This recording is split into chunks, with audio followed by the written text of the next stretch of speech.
Nako, lalong lumulubo o nadagdagan lalo, tumataas lalo ang utang ng Pilipinas. Ay naku po, ano ba talaga ang plano ng gobyerno? Pataas ng pataas ang utang, walang plano na pababa ng pababa. Hanggang kailan ito? Napakalaki na ng utang. Ayan guys, oh, mga kabayan. So basahin natin ang utang na lumulubo ngayon sa Pilipinas. Pataas ng pataas, o di ba? Wala nang pababa ng pababa. Puro na pataas ang pataas. High na talaga. Kakaiba talagang mga namumuno. Wala na talagang usot kaluluwa ito. Ay grabe. So umakyat sa 19.07 trillion ang kabuuang utang ng national government nitong katapusan ng Hunyo 2026. Mas mataas ng 518.98 billion piso o 2.80% kumpara noong nakaraang buwan, ayon sa pinakahuling ulat ng Bureau of the Treasury.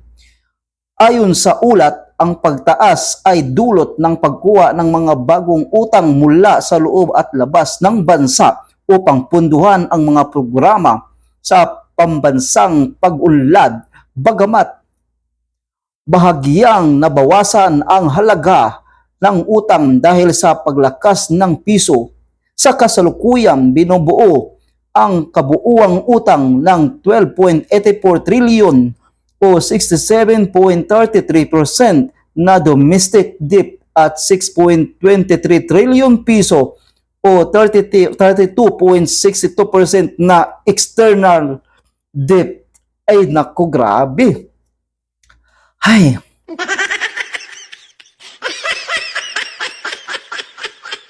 Ang hirap isipin to. Paano tayo nagkaganito? Bakit ganun? Sa laki ng utang tapos sa 19 trillion na lumulubong utang, anong nakikita niyo mga kabayan sa natatapos na proyekto na maipagmalaki ng gobyerno?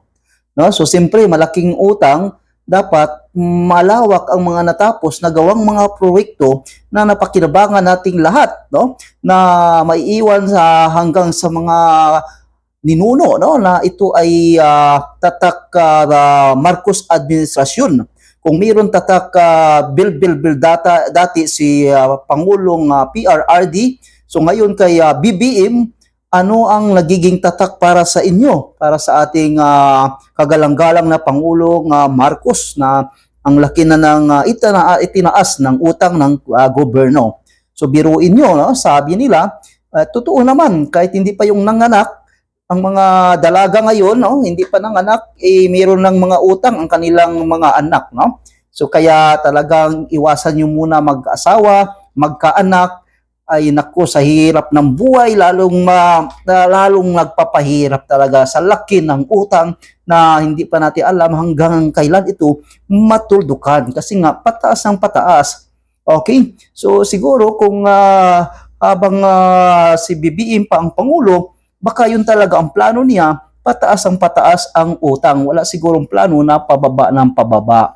Okay, so tignan na lang natin sa mga susunod pa na taon, 2 taon pa ang natitira para sa Pangulo ng Pilipinas, kung anong plano niya, pababain pa ba to or lalong tumataas. Naku, kawawa tayong mga kababayan, sila lang ang paldo, ang kanilang mga kasamahan, sila lang talaga, tayong mga kapuspalad, lalong kinakapos.